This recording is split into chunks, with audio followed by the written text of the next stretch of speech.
रंग ललिया कनी हंस हंस के।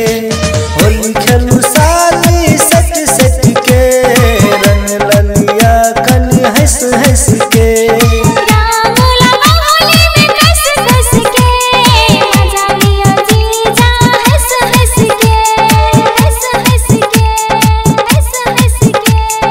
होली खेलू साली सट सट के, रंग ललिया कनी हंस हंस के।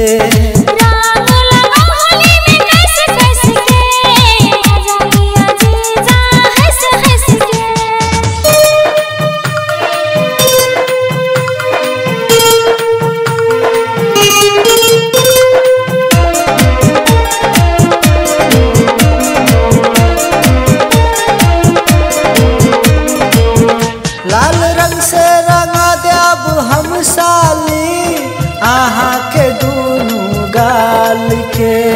हमारे दोनों गाल के, हमारे दोनों गाल के।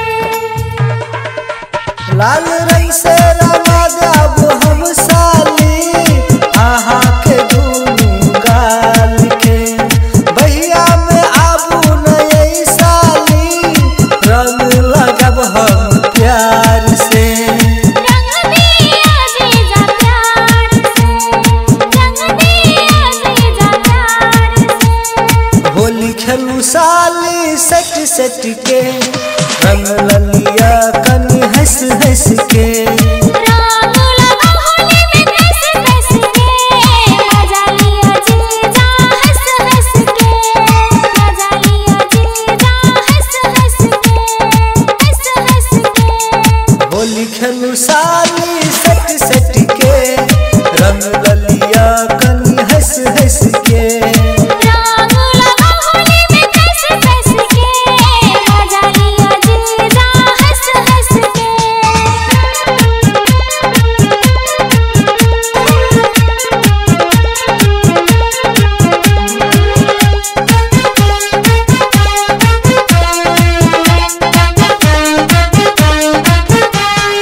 आहा के गाम होली खेले लिए, आहा के रंग दिले लिए। आहा हमरा रंग दैले लिए, आहा हमर रंग लैले लिए। आहा के गाम होली खेले लिए, आहा के रंग दिले लिए।